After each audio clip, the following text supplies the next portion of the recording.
অনেককাল আগের কথা। এক গভীর জঙ্গলে বাস করত এক চতুর শিয়াল।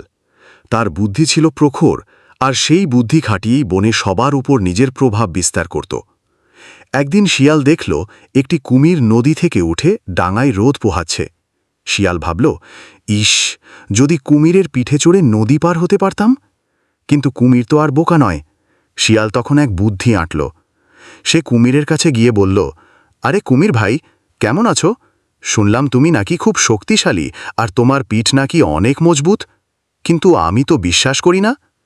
কুমির শিয়ালের কথা শুনে অবাক হল। কেন বিশ্বাস করো না? আমার পিঠ পৃথিবীর সবচাইতে মজবুত। শিয়াল হাসতে হাসতে বলল, আমার তো মনে হয় আমার পিঠ তোমার চেয়েও মজবুত। কুমির রেগে গিয়ে বলল, কি বলছো তুমি? চল প্রমাণ করে দেখাই। শিয়াল বলল, ঠিক আছে, একটা খেলা খেলি চলো। তুমি নদীতে সাঁতার কাটবে আর আমি তোমার পিঠে চড়ে দেখব তোমার পিঠ কতটা মজবুত। যদি তুমি আমাকে নদী পার করে দিতে পারো, তাহলে আমি মানব তোমার পিঠ মজবুত। কুমির তো বুদ্ধিমান শিয়ালের চালাকি বুঝতেই পারল না। সে ভাবল, এটা তো খুবই সহজ। যেই কথা সেই কাজ। কুমির সাঁতার কাটতে শুরু করল, আর শিয়াল তার পিঠে চড়ে বসে মজা করে নদী পার হয়ে গেল।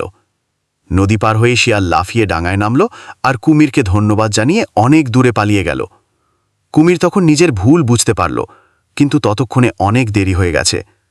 শিয়াল তার বুদ্ধির জোরে কুমিরকে বোকা বানিয়ে ঠিকই নদী পার হয়ে গেল। এইভাবেই বুদ্ধিমান শিয়াল তার চালাকি দিয়ে সব কাজ হাসিল করত।